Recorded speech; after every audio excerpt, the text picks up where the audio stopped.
வணக்கம். சைன் பார் மற்றும் அதன் பயன்பாடுகள் குறித்த இந்த அமர்வுக்கு வரவேற்கிறோம். அமர்வை தொடங்கலாம். இந்த அமர்வின் நோக்கங்களை பார்ப்போம். இந்த அமர்வின் முடிவில் நீங்கள் செய்யக்கூடியவை: சைன் பார்களின் அம்சங்களை குறிப்பிடுதல், சைன் பார்களின் அளவுகளை குறிப்பிடுதல், சைன் பார்களின் பிரின்சிபிள்ஸை குறிப்பிடுதல், சைன் பார்களின் வெவ்வேறு பயன்பாடுகளை குறிப்பிடுதல். சைன் பார் என்பது மிகச் சரியான அளவீட்டு கருவியாகும். இது மிகச் சரியான கோண அளவீட்டிற்காக ஸ்லிப் கேஜ் பிளாக்குடன் சேர்த்து பயன்படுத்தப்படுகிறது.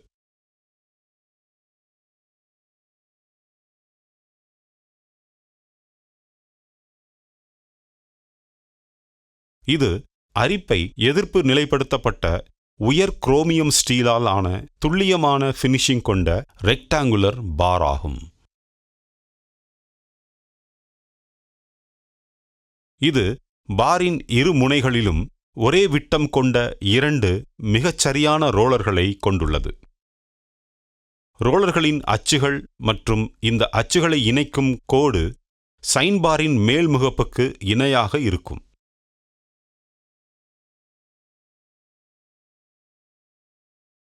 இரண்டு ரோலர்களும் அதன் சர்ஃபேஸில் தட்டையாக இருக்கும்போது சைன் பாரின் மேல் முகப்பு சர்ஃபேஸ் டேபிளுக்கு இணையாக இருக்கும்.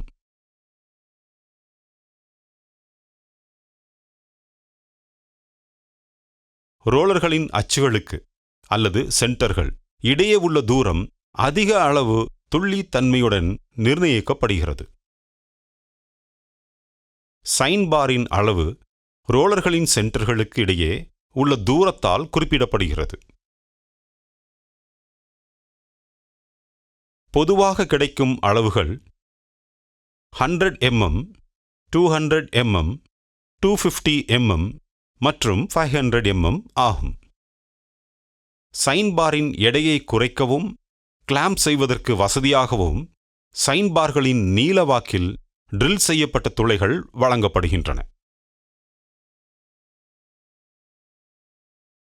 ஒரு சைன் பாரின் கொள்கை முக்கோணவியல் செயல்பாட்டை அடிப்படையாக கொண்டது. ஒரு செங்கோண முக்கோணத்தில் கோண தீட்டாவின் சைன் செயல்பாடு கோணத்தின் எதிர்பக்கம் டிவைடட் பை ஹைபாட்டினியூஸ்க்கு சமமாகும். கோண தீட்டாவின் கொசைன் செயல்பாடு என்பது மூல கோணத்தின் அருகில் உள்ள பக்கம் டிவைடட் பை ஹைபாட்டினியூஸ் ஆகும். கோணம் தீட்டாவின் டான்ஜென்ட் செயல்பாடு என்பது கோணத்தின் எதிர்பக்கம் டிவைடட் பை அருகிலுள்ள பக்கமாகும். ஸ்லிப் கேஜ்கள் பற்றி கற்றுக்கொள்வோம். ஸ்லிப் கேஜ்கள் சைன் பாரை வெவ்வேறு கோணங்களில் அமைக்க அல்லது சைன் பாரை பயன்படுத்தி தெரியாத கோணங்களை அளவிடும்போது பயன்படுத்தப்படுகின்றன.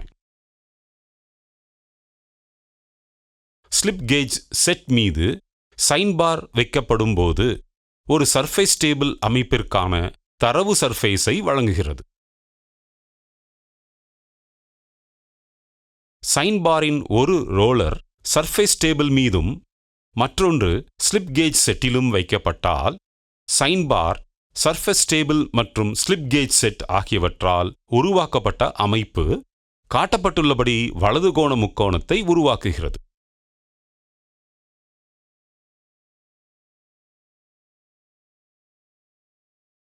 சைன் பார் C என்ற ஹைபாட்டினியூஸாக உருவாகிறது. அடுக்கப்பட்ட ஸ்லிப் கேஜ் உயரம் A என்பது தீட்டா கோணத்திற்கு எதிர்பக்கமாக உருவாகிறது மற்றும் சர்ஃபேஸ் டேபிளில் உள்ள தூரம் B கோணம் தீட்டாக்கு அருகில் உள்ள பக்கமாக உருவாகிறது. தீட்டா கோணத்தின் சைன் என்பது எதிர்பக்கம் டிவைடட் பை ஹைபாட்டினியூஸ் ஆகும். எனவே சைன் தீட்டா ஆனது A டிவைடட் பை Cக்கு சமமாகும். ரோலர்களுக்கு இடையிலான ஹைபாட்டினியூஸ் C என்ற தூரம் ஒரு குறிப்பிட்ட சைன் பாருக்கு நிலையானது.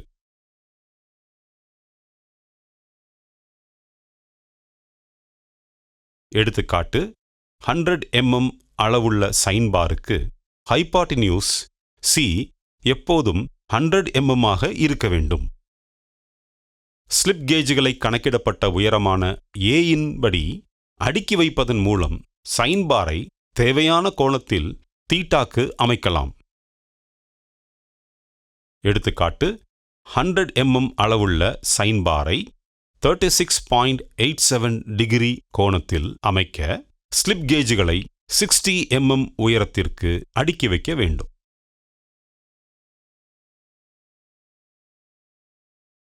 ஒரு குறிப்பிட்ட சைன் பார் அளவிற்கான ஸ்லிப் கேஜ் ஸ்டாக் உயரம் A செட்டை தெரிந்து கொள்வதன் மூலம் தீட்டா கோணத்தையும் நிர்ணயிக்க முடியும்.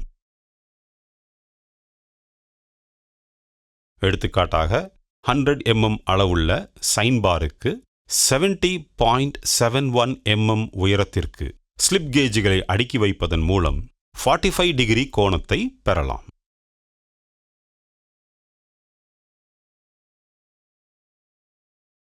சைன் பார்களின் நன்மைகள். இது மிகச் சரியானது மற்றும் துல்லியமானது. அதன் வடிவமைப்பு மிகவும் எளிமையானது. இது எளிதில் கிடைக்கிறது. சைன் பாரின் நன்மையற்ற நிலைகள். இது ஒரு மறைமுக அளவீட்டு முறையாகும். எனவே சர்ஃபேஸில் எந்த சமமற்ற நிலையும் இருந்தால் கோணங்கள் தவறாக அளவிடப்படும். கோணத்தின் அதிகரிப்புடன் துல்லியமின்மை அதிகரிக்கிறது. முன்னர் விவாதிக்கப்பட்ட செயல்முறை 45 டிகிரிக்கு மேல் கோணங்களை அளவிட அல்லது செட் செய்ய ஏற்றதல்ல. நிலைப்பாடுகளை கையாளுதல் மற்றும் பொருத்துதல் பிரச்சினைகளை உருவாக்கலாம்.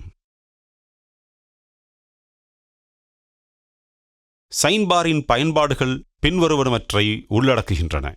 கோணங்களை துல்லியமாக அளவிடுதல், மில்லிங், கிரைண்டிங் போன்ற இயந்திர செயல்பாடுகளுக்கு கொடுக்கப்பட்ட கோணத்தில் எந்த பணியையும் கண்டறிதல், இன்ஸ்பெக்ஷன் அல்லது குறிக்கும் பயன்பாடுகளுக்கு கொடுக்கப்பட்ட கோணத்தில் எந்த பணியையும் கண்டறிதல். ரீகேப் செய்கையில் நாம் கற்றுக்கொண்டது என்னவென்றால், சைன் பார்களின் அம்சங்களை குறிப்பிடுதல், சைன் பார்களின் அளவுகளை குறிப்பிடுதல், சைன் பார்களின் பிரின்சிபிள்ஸை குறிப்பிடுதல், சைன் பார்களின் வெவ்வேறு பயன்பாடுகளை குறிப்பிடுதல். ஆகவே சைன் பார் மற்றும் அதன் பயன்பாடுகள் பற்றிய பயிற்சி நிறைவடைந்தது. நீங்கள் எல்லா கருத்துக்களையும் புரிந்து கொண்டீர்கள் என்று நம்புகிறேன். அடுத்த அமர்வில் சந்திப்போம்.